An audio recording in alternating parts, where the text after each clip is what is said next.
আলহামদুলিল্লাহ, আলহামদুলিল্লাহ। আসসালামু আলাইকুম। কালের কণ্ঠ পত্রিকার ইসলামী জীবন পাতায় 12ই মার্চ 2025 খ্রিস্টাব্দ।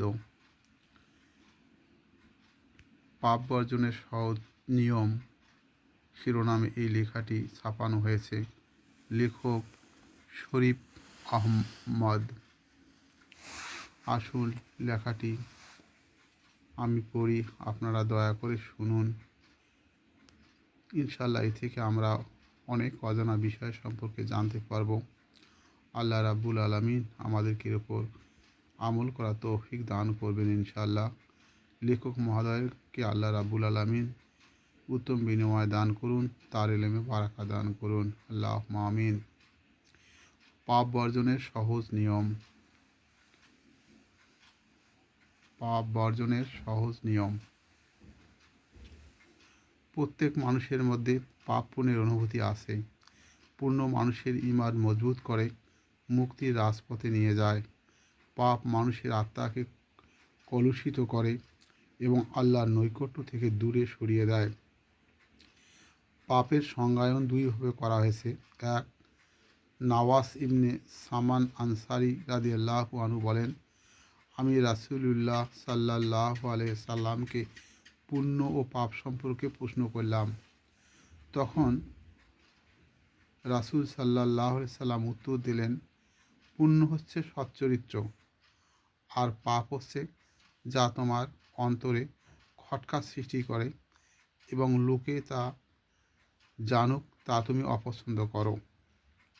মুসলিম হাদিস 6285। 2, আবদুল্লাহ ইবনে মাসুদ রাদিয়াল্লাহু আনহু বলেন, মুমিনরা যে কাজকে ভালো মনে করে আল্লাহ তাআলার কাছেও সেটি ভালো, এবং মুমিনরা যাকে মন্দ মনে করে আল্লাহ তাআলার কাছেও তা মন্দ। মসনাদে বাজ্জার হাদিস 1816। কোন কাজ প্রশংসনীয় এবং কোন কাজ নিন্দনীয় মন থেকেই তার সাক্ষ্য পাওয়া যায়। তা সত্ত্বেও বেশিরভাগ মানুষ সে সাক্ষ্যের পরোয়া করে না। এর ফলে নিজের খেয়ালখুশির কাছে পরাভূত হয়, গুনাহগার হিসাবে সাব্যস্ত হয়। সব পাপ বর্জনের তাগিদ দিয়ে আল্লাহ তাআলা বলেন, তোমরা প্রকাশ্য পাপ কাজ পরিত্যাগ করো এবং পরিত্যাগ করো গোপনীয় পাপ কাজও। যারা পাপ কাজ করে তাদের অতি সত্বর মন্দ কাজের প্রতিফল দেওয়া হবে। সূরা আনাম আয়াত 120।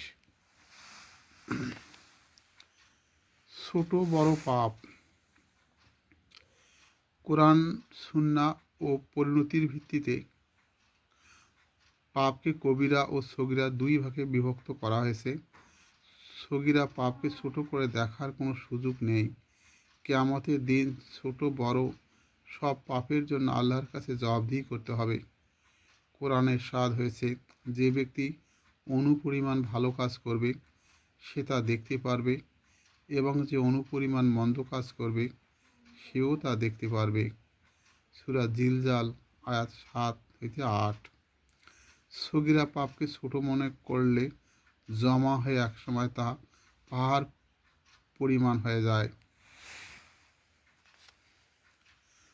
দুনিয়ায় পাপের শাস্তি। পাপের শাস্তি শুধু আখিরাতেই সীমাবদ্ধ নয়। কিছু কিছু পাপের শাস্তি আল্লাহ তাআলা দুনিয়ায় দিয়ে থাকেন।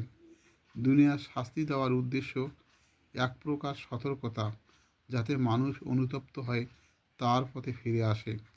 পবিত্র কোরআনে বর্ণিত হয়েছে, আর অবশ্যই আমি তাদের পরকালের মহাশাস্তির আগে কিছু লঘু শাস্তি দুনিয়ায় আস্বাদন করাবো, যাতে তারা ফিরে আসে।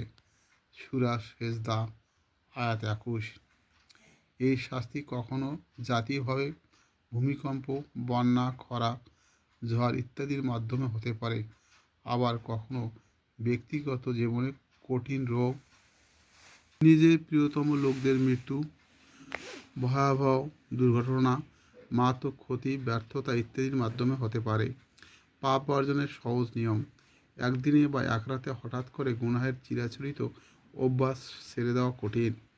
পাপ প্রবণতা কমানোর জন্য কষ্ট স্বীকার করতে হয়, প্রতিনিয়ত চেষ্টা চালাতে হয়, দোয়া করতে হয় একসময় আল্লাহর পক্ষ থেকে আসে সাহায্য। কোরআনে এসেছে, আর যারা আমার পথে সর্বাত্মক প্রচেষ্টা চালায় তাদের আমি অবশ্যই আমার পথে পরিচালিত করব, আর নিশ্চয় আল্লাহ সৎকর্মশীলদের সঙ্গে আছেন। সূরা আনকাবুত আয়াত 69।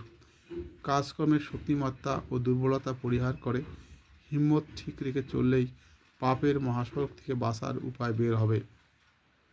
আবু হুরায়রা রাদিয়াল্লাহু আনহু বলেন, রাসূলুল্লাহ সাল্লাল্লাহু আলাইহি সাল্লাম বলেছেন, শক্তিশালী মুমিন দুর্বলের তুলনায় আল্লাহর কাছে উত্তম ও অধিক প্রিয়।